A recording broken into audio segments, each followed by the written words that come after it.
Hare Krishna Sundaran Prabhu, can you start sharing the screen, Prabhu? Hare Krishna Mataji. Today I didn't prepare any slides, Mataji. Oh, okay. No worries, Yes, Prabhu. No yes, worries. Mataji. Yeah, No sure, worries. Mataji. Yes, ma'am. Can you start your video, Prabhu? We'll start the class. Okay. Hare Krishna, everyone. Welcome to Bhakti Sangha. Welcome to evening some Srimad Bhagavatam summary sessions. Today we have His Grace Sundarananda Prabhu to enlighten us on the topic of Srimad Bhagavatam, Canto 3, Chapter 24. And Hare Krishna Prabhu, please accept our humble obeisances. All glories to Srila Prabhupada. Thank you, Prabhu, for your valuable time and association and giving such a sweet class as always, and encouraging all of us to read Srimad Bhagavatam. Your eagerness to read Srimad Bhagavatam is very encouraging and it's inspiring to all of us, Prabhu. I now hand over the call to you. Hare Krishna. Thank you so much, Mataji. Hare Krishna.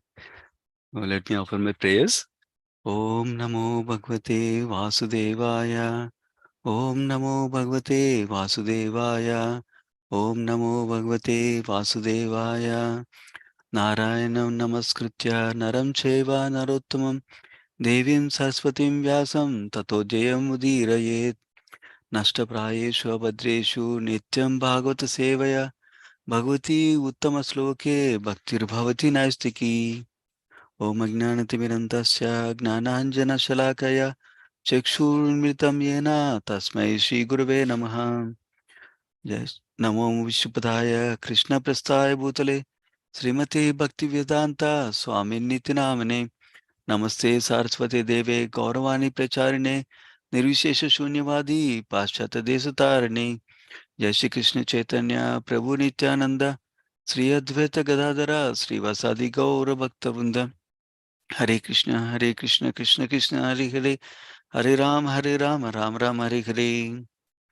Okay, so thank you very much for your association today. So we can discuss this wonderful chapter, 24th chapter of third canto. The chapter is titled The Renunciation of Kardamuni. The chapter is full of instructions by Sri Prabhupada and by personal example of Kardamuni also. And Kardamuni and Kapilidev.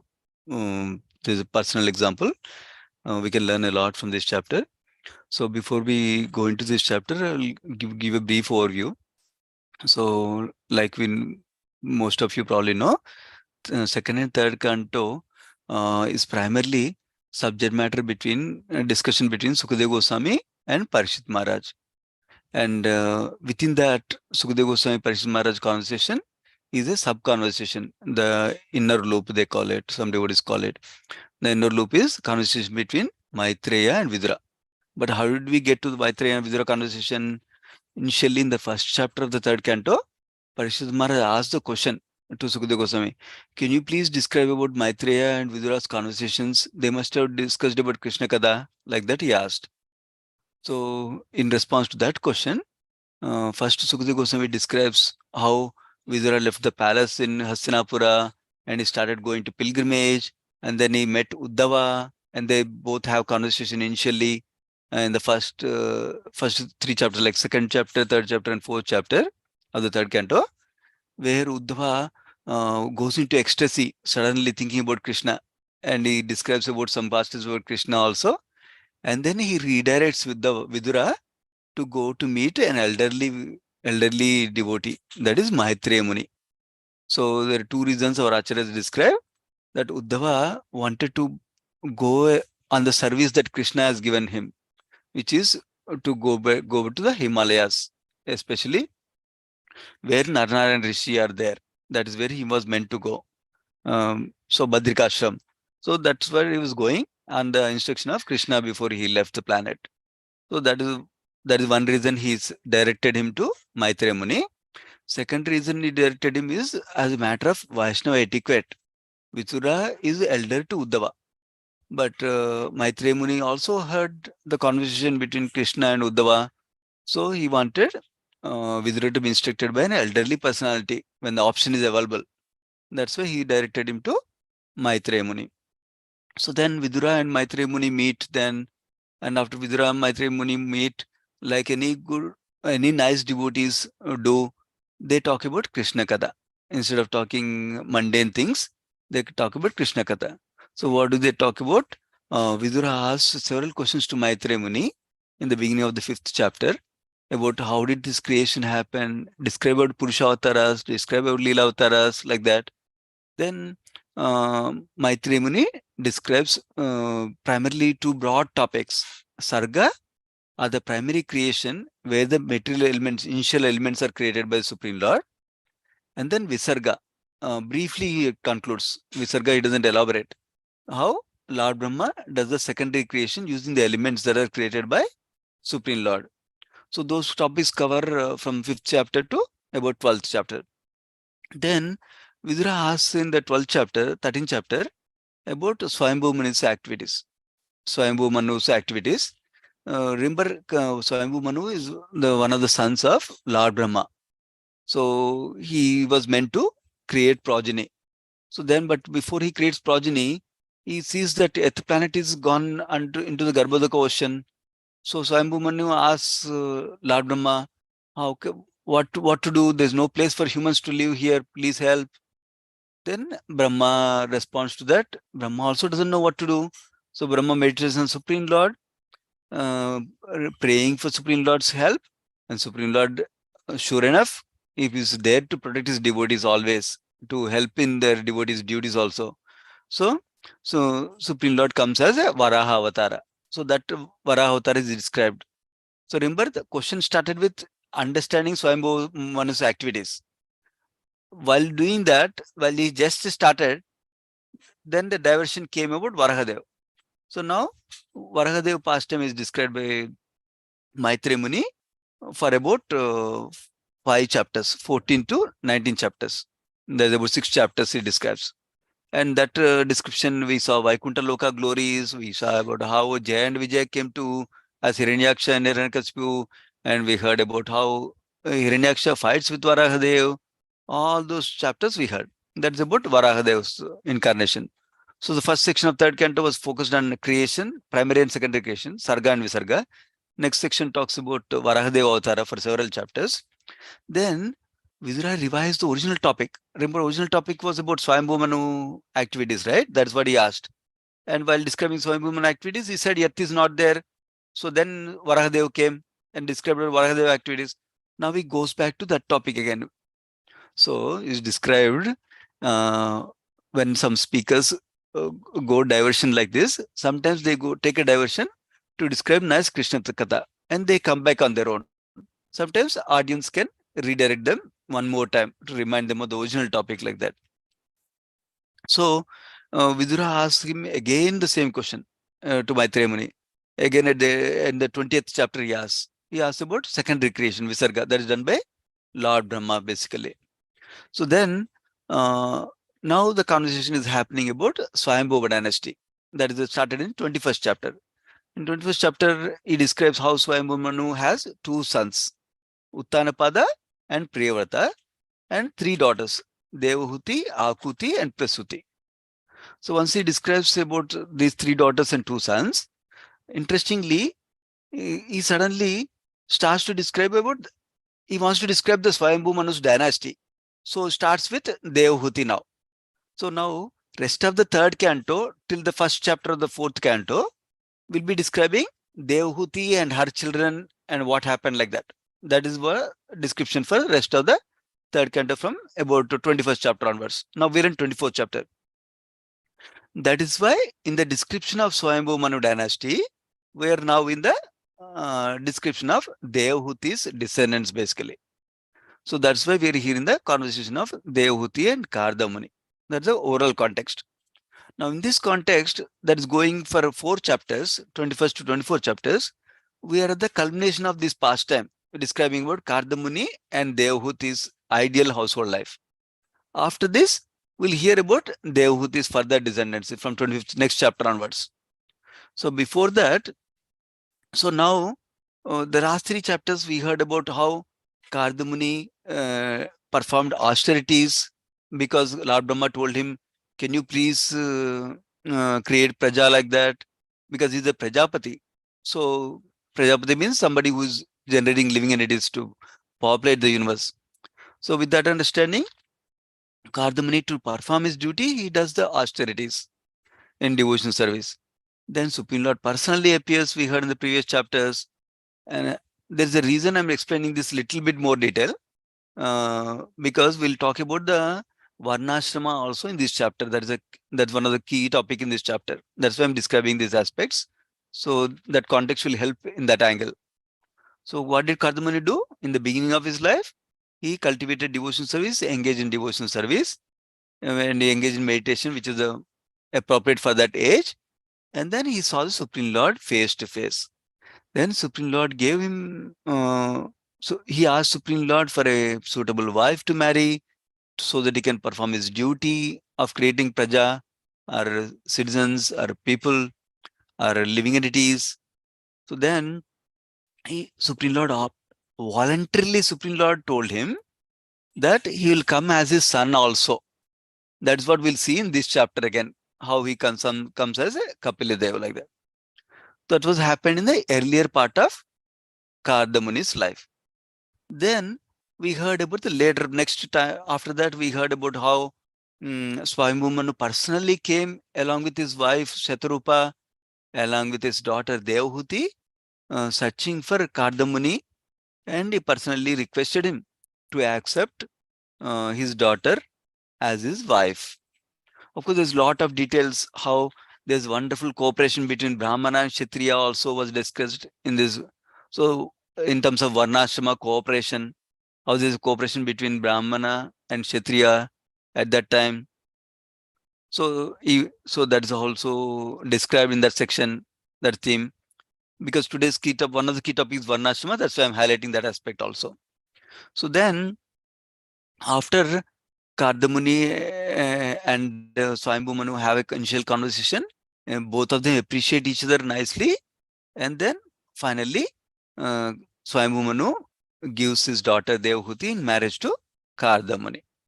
And then we heard last chapter especially how Devahuti was so respectfully, so affectionately understanding the mind of her husband, and with lots of good qualities in submissive mood, she served her husband, like that we heard. And she not even care for her own comforts, like that is described, comforts, or not so much wants, or even some needs also. So she served him nicely, we discussed in the last chapter. So at the end of the last chapter, we heard last week how Devahuti places a request before her husband, and then for her children, and then Kardamuni nicely manifests luxurious mansion and aerial palace, I think it's called, aerial mansion, I think it's called. And then he makes her beautiful again, suitable for the union. And then he expands as 9 forms we heard in the last chapter, and how he gives her 9 daughters. And towards the end of the chapter, Devahuti expresses beautiful sentiments and wishes and statements to Kardamani, we heard. Basically, she explains how the glories of devotional service, glories of association with sadhus, and especially she also expresses a little bit of distressing condition, that how she lost an opportunity. She had a wonderful opportunity of associating with her husband, who is a very elevated Brahmana, very elevated devotee, Kardamuni. She had a wonderful opportunity, but she wasted by not inquiring about self-realization from him, but instead she only asked about children from him. Like that she laments. That is one lamentation we heard. Another thing she also talks about is, now you're ready to go to the forest, but who will take care of me? Please give me fearlessness, like that he describes. So by saying fearlessness, she's indirectly requesting him to give her a son also. In fact, Supreme Lord already ordered that son will come. He will come as son, right? For the Kadamuni and Devahuti. So she indirectly requests him to give fearlessness, and basically requesting him to give a son also. So that's how the last chapter ended primarily. Primarily, her glorifying her husband's high position and a wonderful opportunity she had to associate with the sadhu, and her lamenting little bit. I'm saying little bit, we'll discuss that also little bit, about how she not utilized the opportunity fully of devotee association. And then she requested fearlessness. If you remember in the beginning of previous section, in this section, I believe in the beginning of the previous chapter itself, Kadamani tells that I'm so pleased with your service. I want to give you fearlessness. I want to give you Bhagavad Prasad. Like that he says. But then at that time, she doesn't accept it readily. She doesn't reject it, but she doesn't accept it wholeheartedly. But now if you notice, she's asking fearlessness again at the end of the chapter. So that's where the last chapter ended. Now going into this chapter, 24th chapter, which is titled of Renunciation of Kardamani. So one thing we can notice in the way the chapters are titled based on what is the key thing happening in this chapter. Not necessarily that is the only thing happening in the chapter. That is number one. So many times chapter titles come based on what is happening towards the end of the chapter, but the essential aspect of the chapter like that. So that's why renunciation of Kardamani is indicated here.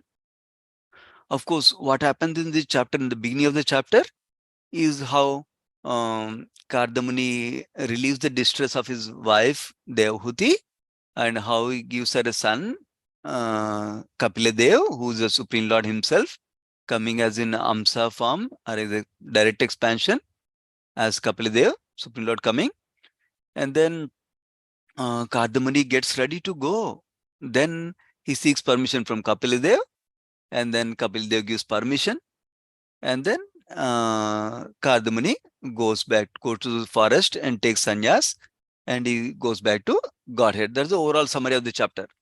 Essentially, before Kardamani takes sannyas or renunciation, he makes sure his wife is well situated, and he seeks the permission of the Supreme Lord Kapiladev also. That's the brief summary.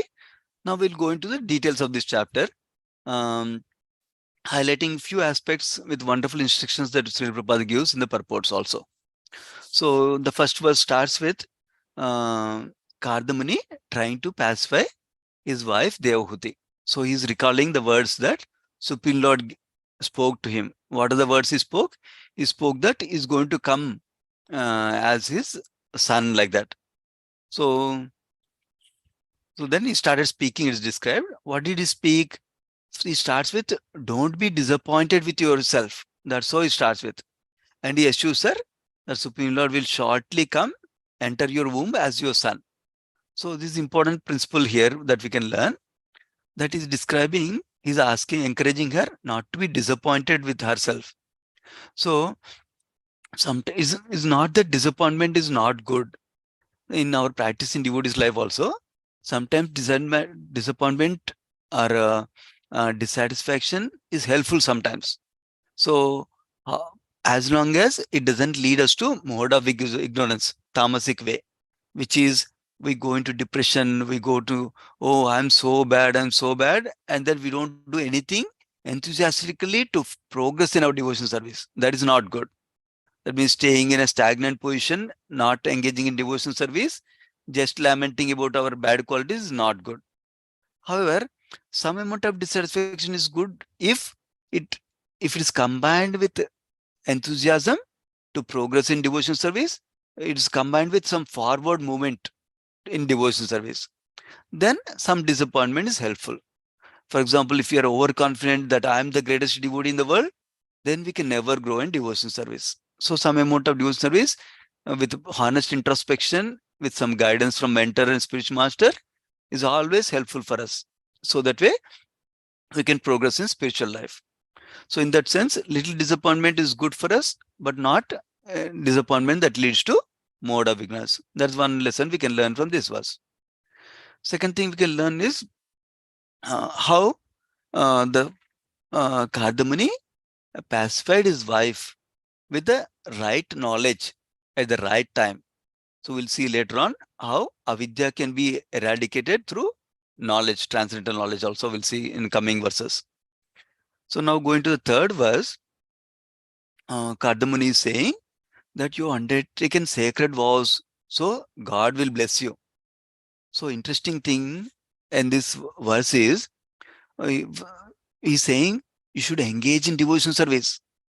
He's not, remember previous verse he said, don't worry, Supreme Lord will enter your womb as your son. Now, somebody may think, wow, that's wonderful. Supreme Lord has come in my womb. So I don't need to do anything. I just stay silent. No activity anymore. No austerity, no penance. I can be just sit tight. Everything will happen automatically. Like that, somebody will think, right? No, he's saying engage in devotional service. How?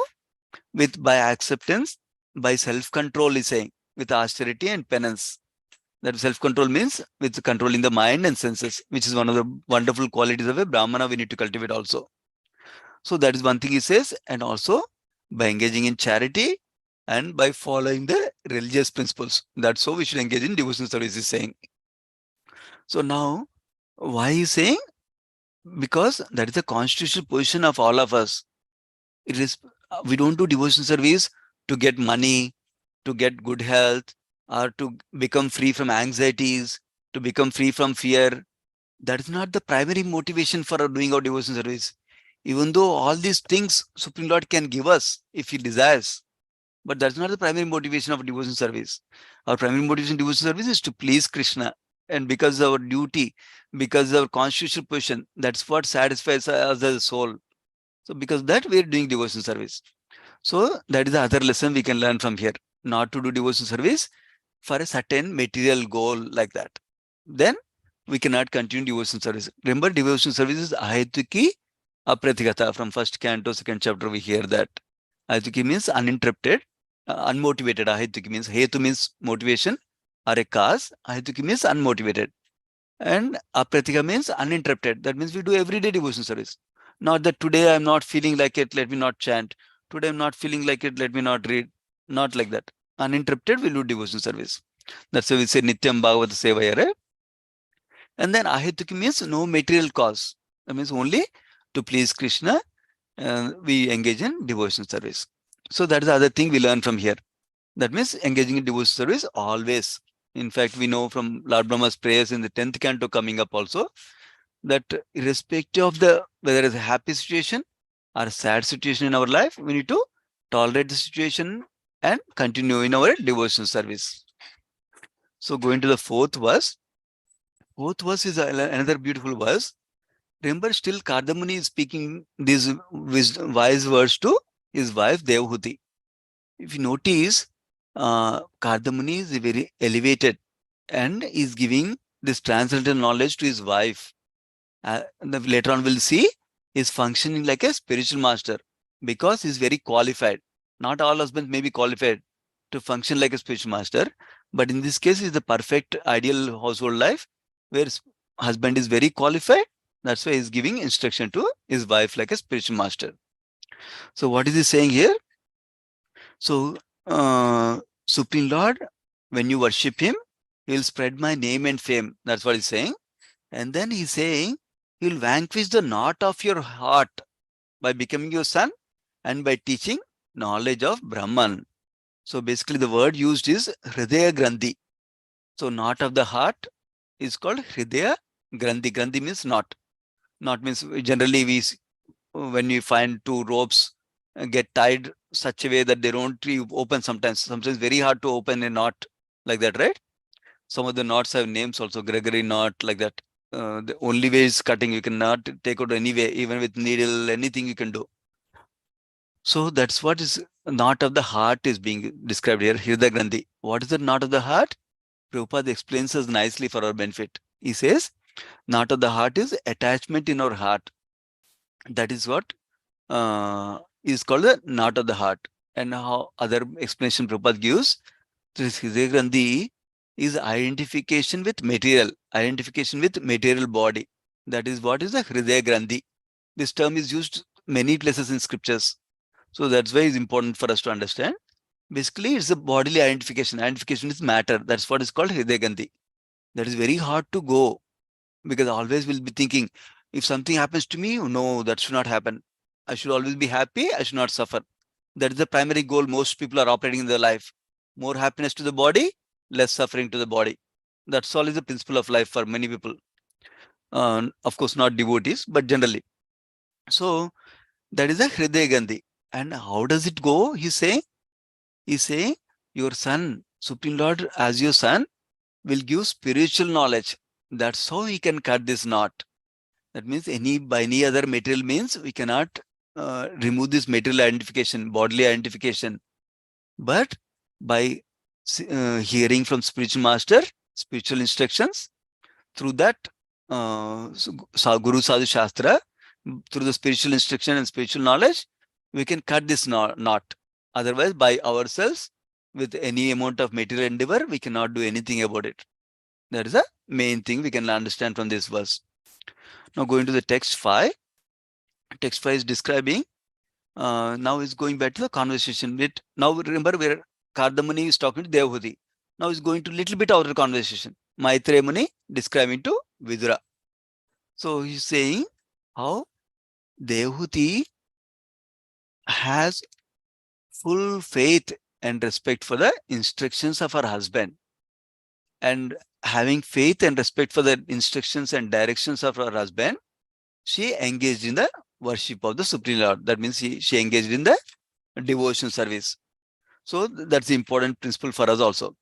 If you notice, in this section of 4 chapters, in many places actually in scriptures, when the relationship between wife and husband is described, it is very analogous or analogous to relationship between disciple and spiritual master also, Guru and Sishya.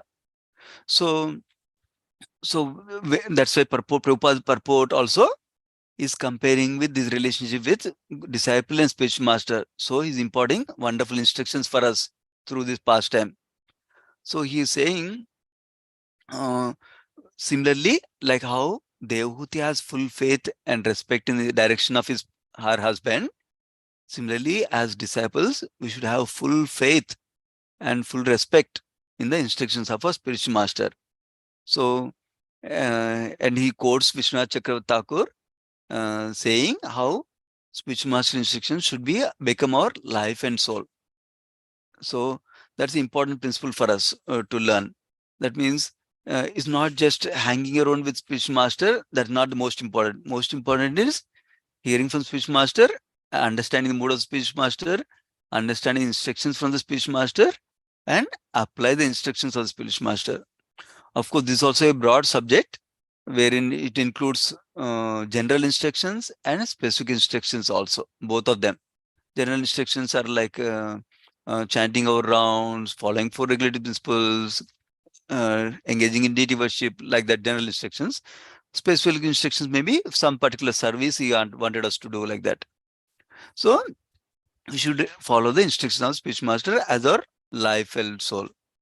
And their point Prabhupada makes in the purport is that Supreme Lord will appear only when he's pleased with our service, like that Prabhupada writes. Now going to the next section, about 6th verse onwards. Then after this conversation happened, after Devahuti continued devotion service, after some time, many years is described, Krishna entered the semen of Kardama, appeared in the womb of Devahuti, like that is described. So in the purport, Prabhupada emphasizes 2 main points. One is, just because it's described that Supreme Lord entered the semen of Kardama, and then like that he entered the womb of Devahuti, we should not think that this Kapila Devi is just an ordinary human being. He's like us only, like that. We should not make that mistake. In whatever Leela Supreme Lord performs, according to his own wish and will, he still remains the Supreme Lord. That is one point Prabhupada is making the purport. Another important point Prabhupada is making the purport is that Supreme Lord is fully independent. So he can do whatever he wishes to do. That means we cannot say, if he's Supreme Lord, how can he come like an ordinary jiva? He cannot come like ordinary jiva. Not like that. In fact, our acharyas explain, Supreme Lord manifests sometimes the common man like behavior, emotions, even bewilderment sometimes. Like when Krishna's Leela we see, when Lord Brahma steals the calves, for some time he searches. In that section it is described, Krishna is bewildered actually, like that. And also, of course, our acharyas nicely explain, by his own Leela Shakti, like that, for his own pastimes, like that. So like that, Krishna is always independent and is never forced like an ordinary living entity to take birth or to take a material body. His body is not material. We'll see in the coming verses how his body is described as transcendental. So now Supreme Lord entered the womb of Devhuti. Then is described how demigods were very happy in the sky. So it's described demigods were sounding musical instruments, Gandharvas who were wonderful in singing, they were singing the glories of the Lord. And then it's described Apsaras were dancing in joyful mood. And then demigods were freely flying in the sky and showering flowers.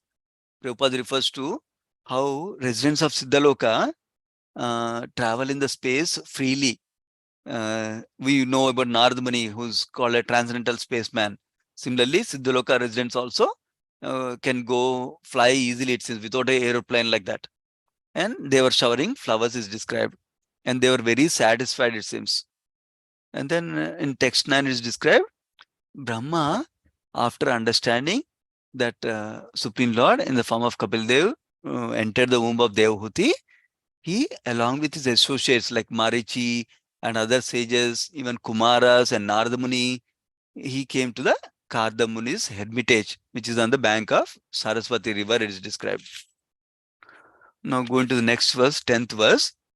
Let me see. I made some notes for this verse. Let me pull it up. Yeah. So Supreme Lord appeared is described. Supreme Lord in his quality of pure existence appeared in the womb of Devhuti is described. So in this context, Prabhupada describes that Supreme Lord and is in the pure goodness, Suddha Sattva state or Vasudeva state.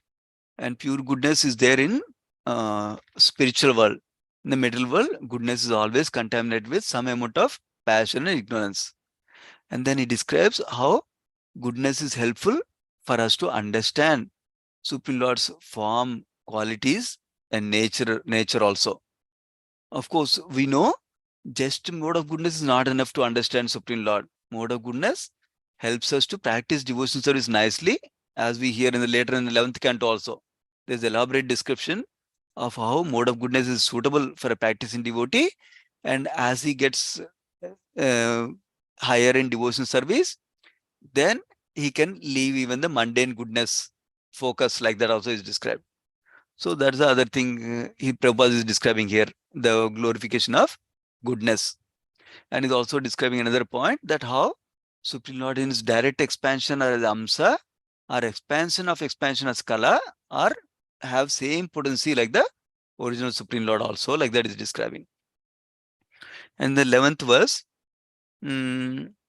Brahma worship the Supreme Lord with very, very happily, it seems, with glad and senses and pure heart, it seems.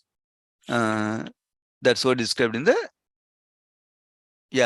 and not only worship the Supreme Lord in the womb, but he also glorified Kardamuni and Devhuti, because they got the position of being the mother and father of the Supreme Lord. That means Supreme Lord mercy is there for them. That's why he glorifies them also, is described in the purport by Prabhupada. Now 12th verse is described what Brahma is saying now to Kardamuni is being described now.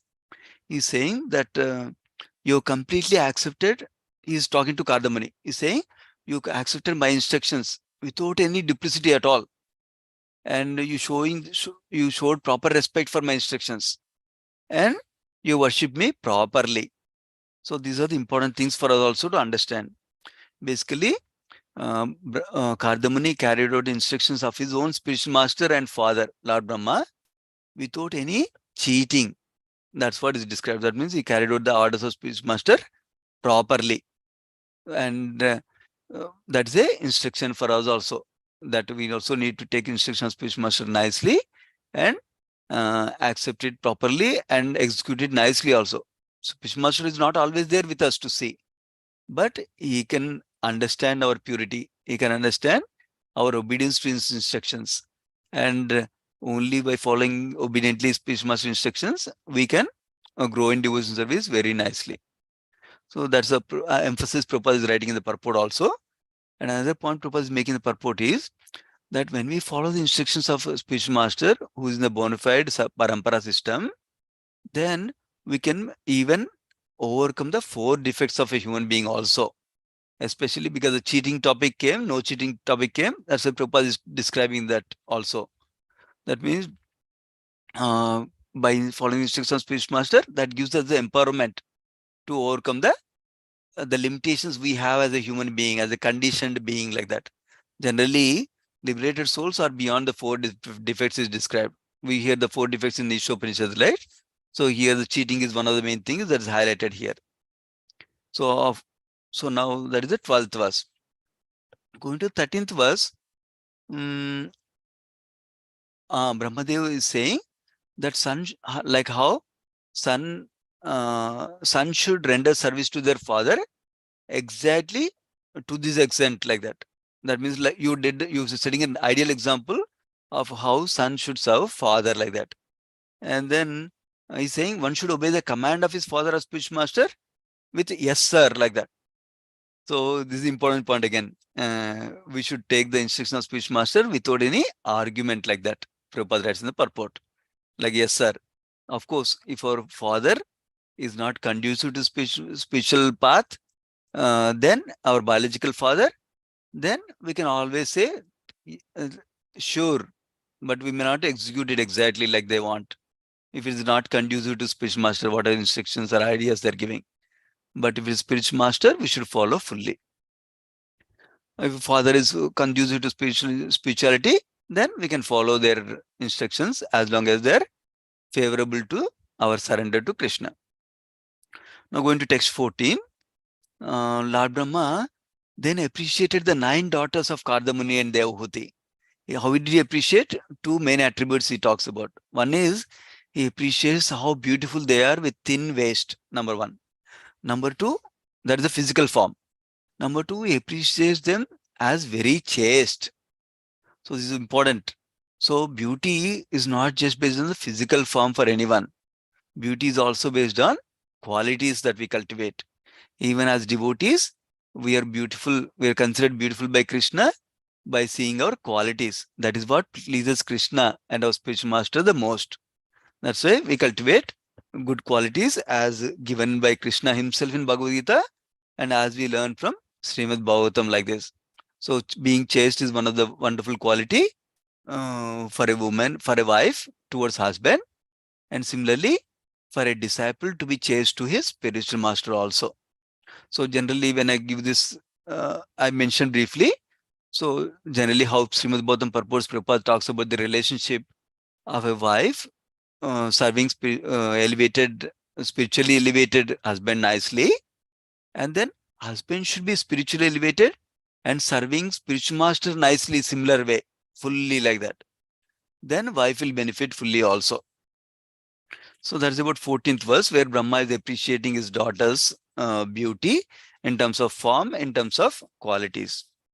Then he says, please give your daughter in marriage to the sages, he says, 9 sages. So original sages, he is asking them to give in marriage. Why is he asking? So that the best daughters will marry the best husbands, the best sages. So then they will have the best quality children. That's why he's asking them to give proper marriage. And he tells them according to yatha shilam, according to their temperament, and yatha ruchi, according to their taste also. So Prabhupada focuses on this purport, how when selecting a husband for our daughter or when we are arranging marriage for our children, what are the considerations, chief considerations we should have? This doesn't mean these are the only considerations, but these are the chief considerations. Like that is writing in purport. What are those? The character and taste, like that is saying. Those are the important factors to be considered before marrying, because there should be certain compatibility between them in terms of character and taste. Not in terms of taste of I like this sabji, you like that sabji, not that they're talking about. So this taste is about generally what kind of mentality they have, what kind of, for example, Prabhupada writes in the purport, there are godly character and demonic character. Of course, we know from Bhagavata, Sura and Asura, divine and demonic qualities, right? Somebody with divine qualities, if they marry a demonic quality husband, then that is not compatible. Similarly, demonic quality wife marries a divine quality husband, that is not compatible. Either both should have divine qualities or both should have demonic qualities. And Prabhupada is giving practical in the purport how that can be understood easily, not just by interview process, not just by observing for some time, but also in the olden days, especially astrological charts are also looked at. So that way we can see the compatibility also. Of course, the main consideration for marriage is how they're both interested in spiritual progress and both are wanting to practice spiritual life and progress in spiritual life. That's one of the main consideration. Along with that, these two will come, character and taste also. That's what Prabhupada is writing. Otherwise, if you don't see these considerations, it will only result in divorce because they're not happy with each other. They're not satisfied like that. So, going to the 16th verse. Now, Burma is still talking to Kardamani. He says, now I know Supreme Lord has appeared as an incarnation of his internal energy, he is saying. That means Supreme Lord is not forced to enter by Mahamaya. Like ordinary jivas were forced to take a material body. Not like that. He appeared by his own wish as a in the in the realm of his internal energy or yoga maya, like that.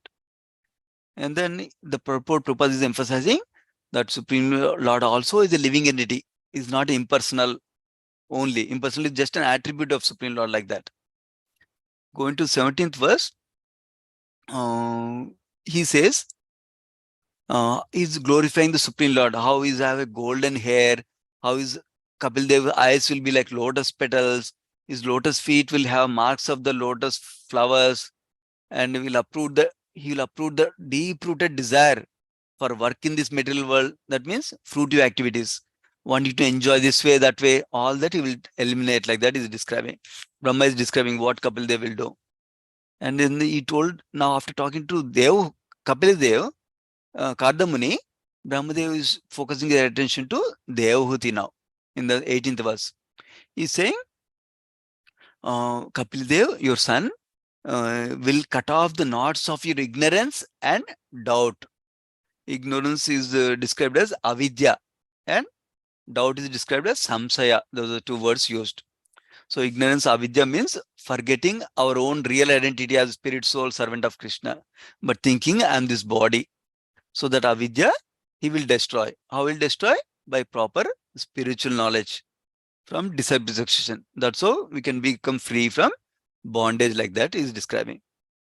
So now he's saying your son will be the head of all perfected souls and he will increase your fame, like that is describing to Devahuti. And then now after Brahma talked like this to Kardamuni and Devahuti, it goes to the outer conversation again. Maitreya Muni speaking to Vidura. He's saying, after speaking to Kardamuni and Devahuti, Lord Brahma, also known as Hamsa, on his swan carrier, he went along with 4 Kumaras back home, back to Brahmaloka or Satyaloka, like that. So Prabhupada is writing two things in the purport. One is, Brahma is sometimes referred as Hamsa, it seems, because he can grasp the essence of everything. Like Hamsa, swan, can take out milk even if it is mixed with water, like that, right? Brahma also can take out the essence of everything. That's why it's called as Hamsa sometimes, it seems. And also Prabhupada is referring that why did Kumaras leave and Nardmuni leave, but Marichi and other sages did not leave yet? Because Kumaras were Naistika Brahmacharis. Naistika Brahmachari means those who don't even waste their semen at any time. They don't have any kind of sexual activity at all. So that's why they were not supposed to be there near the marriage ceremonies, like that, that kind of ceremonies. So that's why they left, like that is described. And then Maitreya Muni is still describing in the 21st verse that after Brahma left, Kardamuni handed over his 9 daughters in marriage to the 9 sages. And then their names are described in the next verse, 23rd verse and 24th verse. And then after they are all married, the sages went back to their homes, it seems, after taking permission from Kardamuni, their father-in-law. Then going to 26th verse, Kardamani understood Supreme Lord has descended. So he approached him in a secluded place, it is described. That means with no other disturbance, he is approaching Kapil Dev, his son, directly, Kardamani, with full understanding that is Supreme Lord, remember. So now Kardamani said, after a long time, the demigods of this universe became pleased with the suffering souls who are in mental entanglement because of their own misdeeds. That means demigods are all normally like Paradukka Dukki. They are feeling bad for all the suffering souls. That's why when they will approach periodically to Supreme Lord to descend and help the living entities who are suffering so much. So when Supreme Lord descends like this, demigods are pleased. Like that is indicating. Who's indicating? Um, here Maitreya Muni is speaking to. This particular verse is spoken by Kardamani. Okay, that's the one. And then to whom is speaking Kapil Dev. That means he's glorifying Kapil Dev. That by your descent, all the demigods are pleased. Now he's saying, Kardamani is still saying, after many births, mature yogis, after so much of yoga practice, they can see your lotus feet. That means it's so difficult to see your lotus feet. But you are so merciful that you are giving that great fortune by coming over here to a householder home, like that is glorifying. This is a sign of gratitude in a devotee's heart. He's so grateful that Supreme Lord came. Not that, oh, I did a lot of tapasya, you are supposed to come. Okay, anyway you come. Like that. Thank you for coming. Not like that. He's so grateful Supreme Lord came. Because Supreme Lord is not obliged. Just because we are doing chanting 16 rounds, Supreme Lord is not obliged to do everything for us. So that's what is indicating here, like that. In the 29th verse, he's saying, yeah, you are coming in the householder's home just to support your devotees. That means he's saying you have affection for your devotees. That's why you're coming. Normally, you don't come to every place like that. So Prabhupada writes in the purport that Lord lives wherever his pure devotees are always chanting and glorifying him. So one can understand Krishna only by devotion service. That's the other point Prabhupada is writing in the purport. Going to 30th verse, he says, Kardamani is still speaking. He's saying, my dear Lord, you decided in my home just to fulfill your word. What word? He told me that I'll appear as your son, like that, right? To fulfill your promise, you are appearing. And also to disseminate the process of real knowledge, to give the real transcendental knowledge, you came here, like that is saying. This is another important principle we need to learn.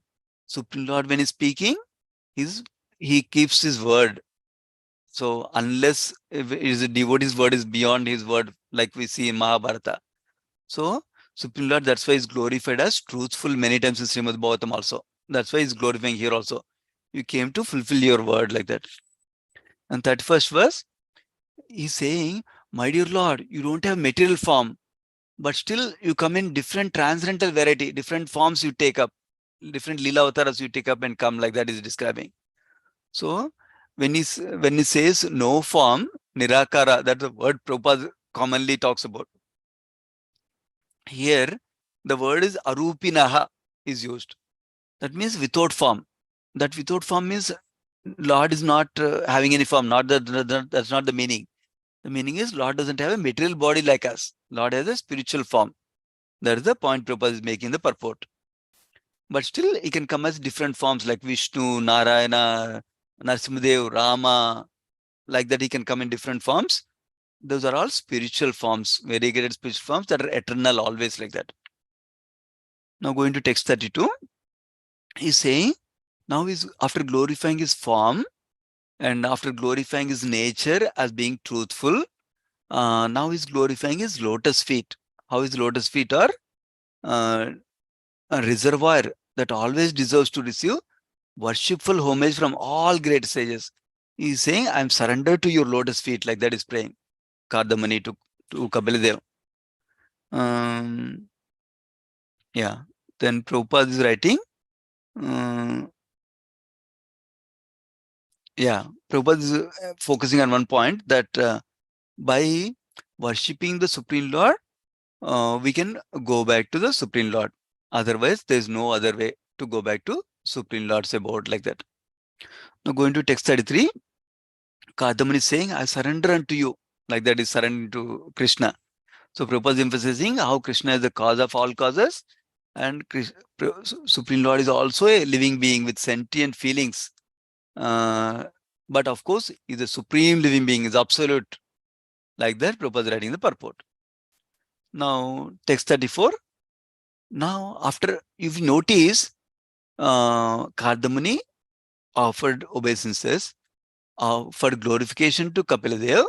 Now he's placing a request in a kind way, in a submissive way. She says, you are the Lord of all living entities.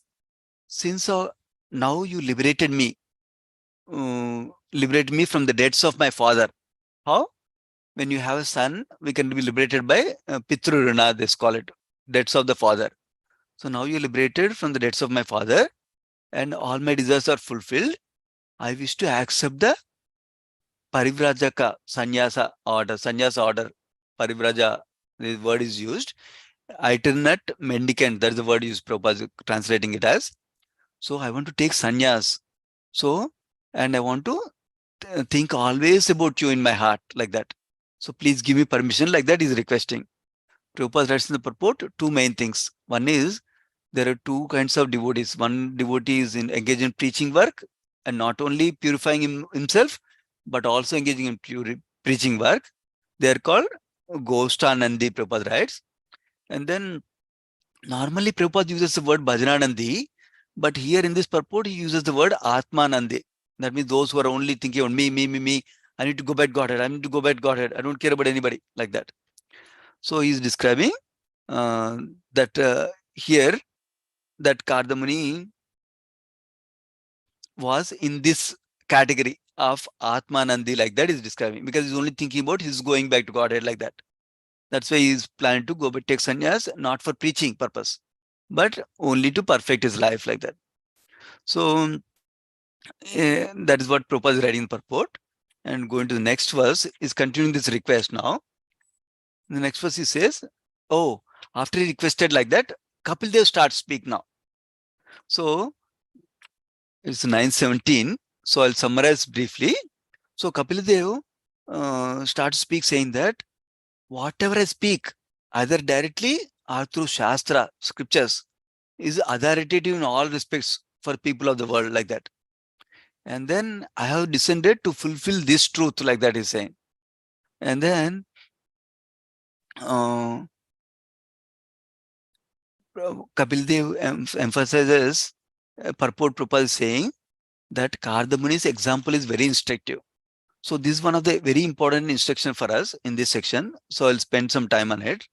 Basically, Kardamuni has a Supreme Lord as his son. Then why is he going to the forest? That is instructive for us. Prabhupada is writing also in the purport that he is showing by his example that we should always follow the religious principles. That when you get a certain age, you should not still hanker around the family at the old age also. You should take either Vanaprastha or Sannyas ashram. So generally in the Vedic culture, up to 25 years of life is described as Brahmacharya ashram. Next is the Grihastha ashram, family life. Next is the Vanaprastha ashram, a retired life. Then is Sannyas ashram, a renounced life. Of course, in Kali Yuga, Prabhupada writes in the purport that is not compulsory to take renounced life unless somebody has that full qualities and full determination and full faith in Supreme Lord that he will take care of me. Otherwise, we should take Vanaprastha ashram and then slowly progress to perfection, like that Prabhupada writes in the purport. That means it is not compulsory to take sannyasa to achieve perfection, but we should always aim towards taking Vanaprastha. That is a point Prabhupada makes in this section broadly. So now Kapil Dev is emphasizing, Kapil Dev is speaking to his father, right? Here in this example, Kardamani, he basically says that I appeared here. You can go as you desire, and you'll see me in your heart. And not only you'll be okay, my mother also will achieve perfection because of my giving knowledge, like that. He assures him. so that he's happy. He can go happily to the forest like that, not worried about his wife like that. That's the other thing he says. After that, Kadamani circumambulates around, and then he goes to the forest.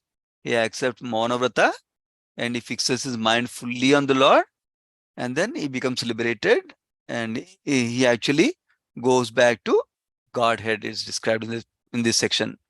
So I want to spend some time on one central theme of this section, whole section, which is about Varnashrama principles. I'll take some time. I will refer to one slide, which is from, you probably know, Swayam Bhagavan Keshav Swami Maharaj, who, let me pull up that slide, who has a book called Summary Study of Srimad Bhagavatam. He has a summary study for Bhagavad Gita, Srimad Bhagavatam, Chaitanya Charitamrita, most of you know. It is freely available on his website, keshavswami.com, I think it's called. So in that, he gives this chart that summarizes the whole theme nicely, which is very important for all these 4 chapters, 21st, 22nd, 23rd, 24th, the central theme of this chapter. That's why I'll spend little time and then we'll end here. So basically, human life is meant for spiritual perfection. So to achieve spiritual perfection, Vedic culture establishes Varna and Ashramas. So, for example, in the early part of the life, you can see here, first 25 years I was describing as brahmachari.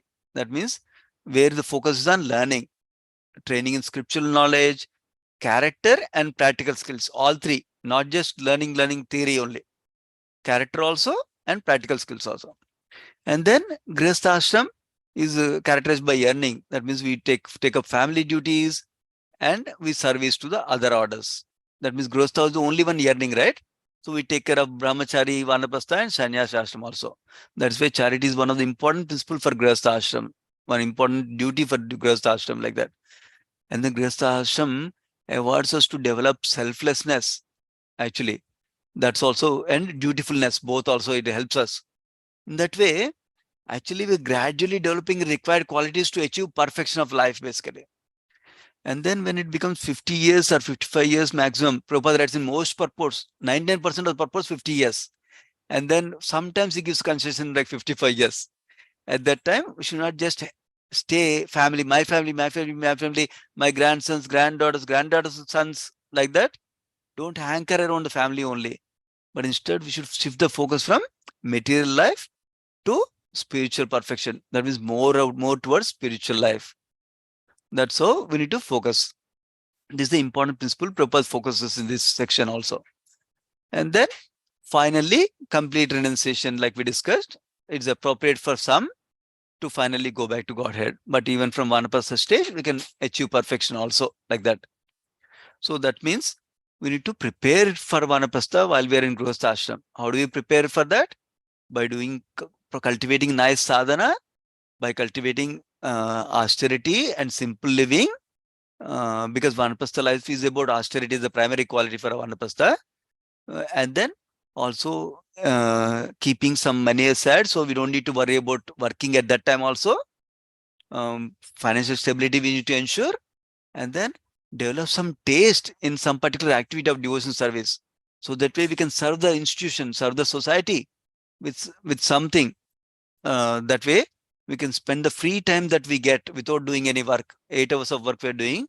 That free time also we can engage in our sadhana and seva also. That's how we can prepare.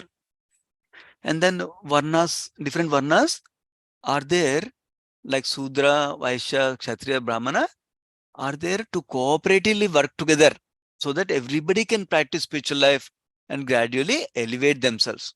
That is what is being indicated here. And this picture here is showing that they are compared to, Sudra are compared to legs of the Supreme Lord, Vaishya is compared to stomach of the Supreme Lord, Kshatriya are compared to arms of Supreme Lord, as they give protection to the rest of society. Brahmanas are the like intelligence class, that means they are like the head of the Supreme Lord, like that is described. Then I want to show you this briefly also.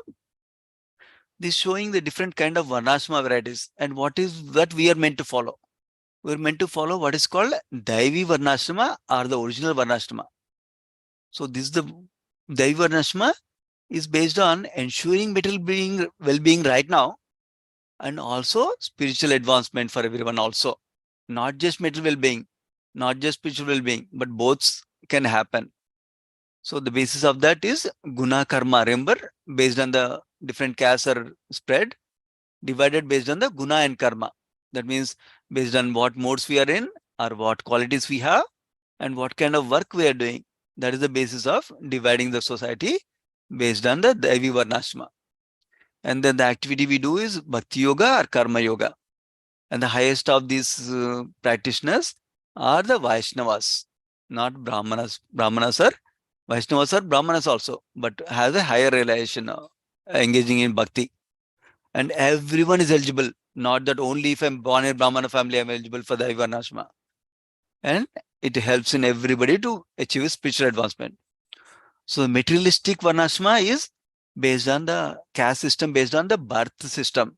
Oh, I'm born as Brahmana, that means I'm Brahmana. I'm born as Vaishya, I'm Vaishya, like that. And what is the goal of that kind of Varnashma? Is primarily based on enjoyment. Oh, I'm a Brahmana, I'm proud, like that, prestige, showing prestige like that. It's primarily to do karma kanda sacrifices to get more enjoyment, like that kind of things. That is the focus of the materialistic or caste-based Varnashma system. Then the spontaneous Varnashma system is the default Varnashma system in the society currently, which is they don't care about anything. They want money, money, money, money, that's all. They don't care about scriptures. Whereas this one, at least they do karma kanda sacrifices to follow scriptures. That's so they're at least following some Vedic regulations, so they'll get closer and closer to spirituality, real purity in devotional service. But here, they don't care about scriptures. They're doing vikarma. Vikarma means something against scriptures even. So who is the highest category? Who are the richest is the highest category, like that. So that is so basically, I want to summarize this section. Basically today, we heard how Kardamuni assured Devahuti that she will have Kapilideva as her son, and he will award fearlessness to her, and she will achieve perfection. And then we heard how Brahma also assures her, and Brahma guides them to marry their daughter to 9 sages so the progeny can continue, which we'll see in the next chapter onwards. And then we heard how Kardamuni, following the regulations of Vedic injunctions, he took the sannyasa, going away from the home. That's a nice example for us to follow. As grihasthas, we need to aspire for vanapastha. Vanapastha ashram, where husband and wife can stay together, not for sex life, but stay together to growing in spirituality. So they can go to holy places like that, Prabhupada writes, and cultivate spirituality and in terms of sadhana and seva more and more, like that. Of course, the exact form and details can vary, whether we do it in a holy place or whether to do it in near the temple. Prabhupada writes in some purports like that also, in Srimad Bhagavatam. But the essential principle is dedicate most of our time to spiritual life, not thinking about what to do with the home, this duty, that duty, this person, that person, whether we go to this birthday party, that birthday party. We don't need to worry about that anymore. That is the basic principle, is to focus on spiritual life more, like that. That's how we can achieve perfection. That doesn't mean don't do anything now. We need to cultivate spirituality now so that we can actually benefit from vanapastha. Otherwise, we'll get 8 hours free time, but we don't feel like doing any devotions. We'll just sleep. So that's why we need to cultivate taste to read regularly for 4 hours, for example, or chant 4 hours, or do deity worship for a couple of hours, like that. Then when we have taste, we can do vanapastha also nicely and successfully. So I'll pause here in case anybody has any comments or corrections. Please feel free to share anything. Thank you. Hare Krishna Prabhuji, Dandavat Pranam. Thank you so much for such a beautiful summary class today. I really like initially when you started describing about how a speaker gets sometimes diverted, because there was a little bit of diversion and we started learning about Varahadev pastimes. So then you were telling, like, it is whenever it is diversion also, it's ultimately we are talking about Lord and his activities. and that is giving more rasa. And if speaker won't come, we ourselves as the audience, we interrupt him and say, hey, come on, why are you going here? This is what here, you need to come back. So like that. And anyway, anyway, the whole class, even though it is diverted and went to the other topic, the class will be nectarian class because it's lots activities. And thank you, Prabhu, for that. And also how we should be very attentive to know whether speaker is diverted or not. Because if we are not attentive, we will not understand, right? What Correct. speaker is saying. That is also very interesting point. You always give this summary, Prabhu. It will help us. Previous chapters, what we learned, that really helps us, Prabhuji. And also, another point is, sometimes if we are able to guide, we can guide. But then if we see the more senior person than us, we direct them to that person. That is another interesting point. When you're sharing the summary, I could get that. So never think that, oh, I know, then why should I send it to other person? I can guide more than the other person. You should not think like that. We should know what is our position, and we guide to the right person, a devotee to the right person. That is really very good, Prabhuji. And coming on to this chapter, I really like the points about how a sadhu, what is the characters of the sadhu, and how a person, even though if one person cannot become a sadhu directly and dedicate his life, at least being in the married life, in grihastha ashram, how can we devote ourselves to Krishna, and then finally how to take vanaprastha, and how we can detach ourselves and be always together, but then be detached to ourselves. That is very, very important for us. It doesn't matter in which ashram you are, but you can still practice bhakti. So very, very beautiful class, Prabhuji. Thank you so much for explaining very detailedly each and everything, and especially about this role of grihastha, vanaprastha, and sannyasi, because we being as a grihasthas, we have to know the importance of it, and we have to mentally prepare ourselves to come to the stage of vanaprastha whenever the time comes. So that is the ultimate goal. And I really like the other point is that whatever process you are doing, but if you don't have the bhakti, either jnana or any other process, it is incomplete. It is not going to achieve anything. If no prema, bhakti, spontaneous love towards Krishna, then it is hard for us to get into, go back to Krishna. Only the ultimate purpose is having a love for Krishna and go back to Krishna. Thank you so much, Prabhu, for such a beautiful nectarian class. I really like your class, Prabhu. It's very simple, easy to understand. Thank you so much, Prabhuji. Very grateful to you. Hare Krishna. Thank you so much, Bhante. Hare Krishna. Yeah, actually, when you're sharing, I remember that Prabhupada emphasizes in one of the purport, like what you're sharing, irrespective of whatever ashram we are in, we can perform devotion service. And in this case, see, as a householder also, Supreme Lord came face to face for him like that. So, nice point, Mother, you also shared. Thank you. Yes, Prabhuji, thank you so much. Srila Prabhupada encourages everyone. That is why we are happily able to do our jobs, even though you are telling birthday parties, all that. Right now, we are doing everything. But at the same time, we are practicing Krishna consciousness. It's so nice. Prabhupada never said, come, leave everything, come join ashram, come to the temple, stay in the temple as brahmachari. He never said that. Wherever you are living, it's that the house itself is a temple.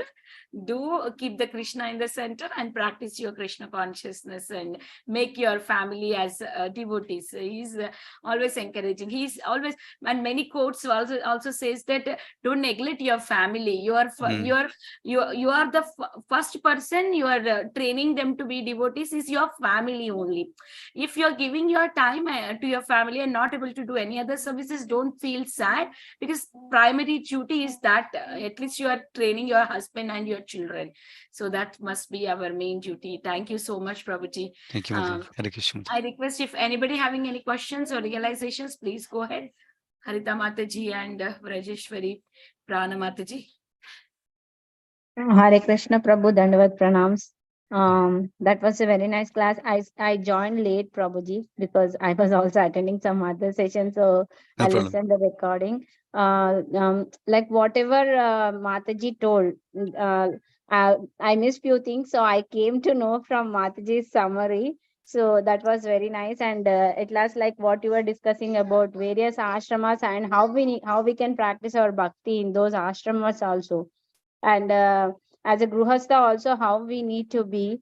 It's a great instruction, to I'll take it as an instruction for me also, Prabhuji, because I'm a gruhastha. So I'll take those instructions and will try to follow as much as I can. And thanks for all the points that you have covered and what Vinita Gandharvika Mataji revised. Thank you, Prabhuji. That was Sure. wonderful session. Hare Thank you, Mataji. Krishna. Hare Krishna, Mataji.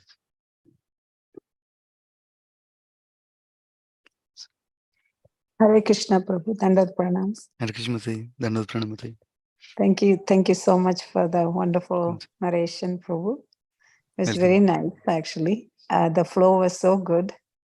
I was just thinking that perfect life of Kardama Muni, how he was an obedient son, and then did tapasya for 10,000 years.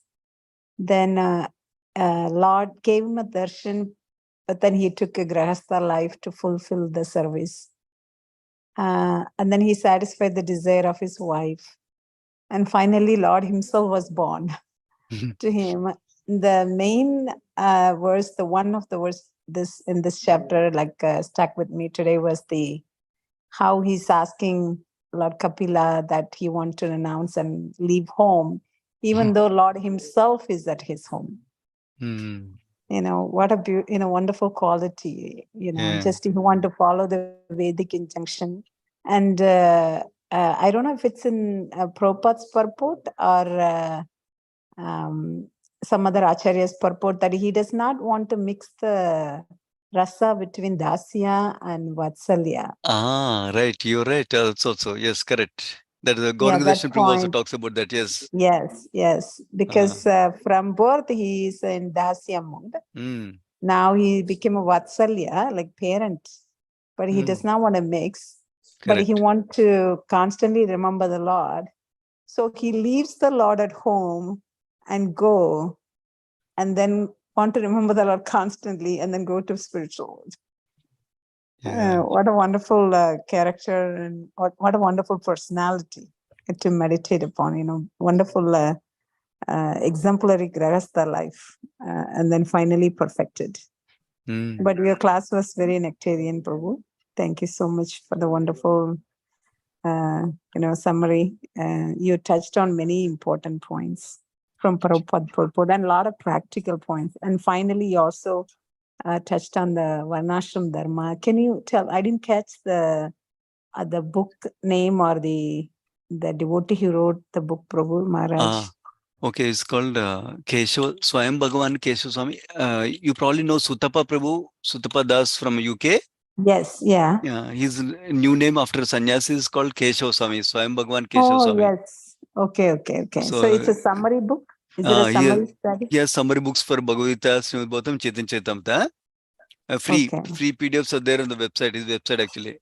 KeshavSwami.com. I put it in chat also. Oh, thank you. These are very good because he gives the essence of it and also some highlights of bird's eye view, main lesson of the whole section like that. Like for this 4 chapters, he gives the essence as Varnashram Dharma, for example, like that.